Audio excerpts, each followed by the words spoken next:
grew up eating a lot of pasta and seeing my mother and grandmother cook it, and as a result have some opinions, I guess.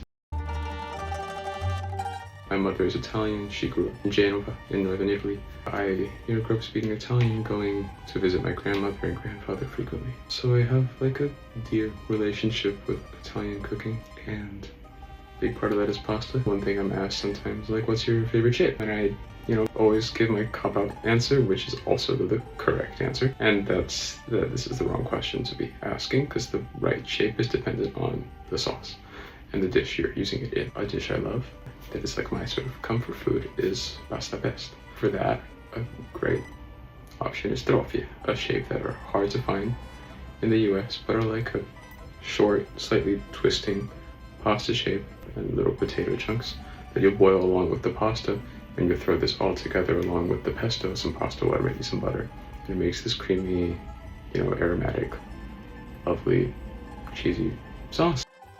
It depends on the restaurant and it depends on the dish. So there are things I am not going to make at home, especially something maybe involving a lot of fresh seafood. So yeah, I will order pasta at a restaurant. Probably I'll look to see if there are other options, because a lot of things I can make at home and maybe make better.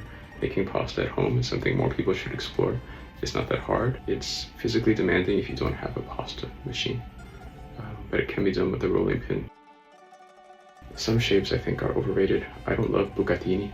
I think the hole inside of them is really not big enough to do anything of interest except make the pasta stiff and hard to twirl on a fork, so it's just hard to eat. And ultimately, like, it's okay. You can use most pasta shapes in most applications. Like for a baked pasta, for lasagna, you're not going to use anything other than those sheets. But anyways, don't bake spaghetti, please. Rules I frequently see described on the web as like, Italians never do this. One is no cheese with seafood. I strongly agree with that. Please, yeah, don't like sprinkle parmigiano on your seafood pasta. Thank you.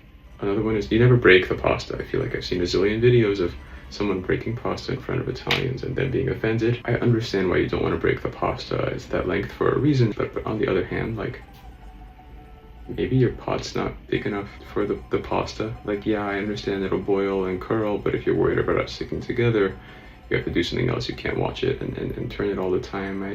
Or I don't know, you have a kid, hard for them to twirl the pasta on the fork. Like, there are lots of reasons you might break pasta in half. And the world is not gonna end. This goes back to choosing a pasta shape or ordering pasta in a restaurant. Like, exercise good judgment. It'll probably be okay, even if some people, including possibly myself, will be sad or offended.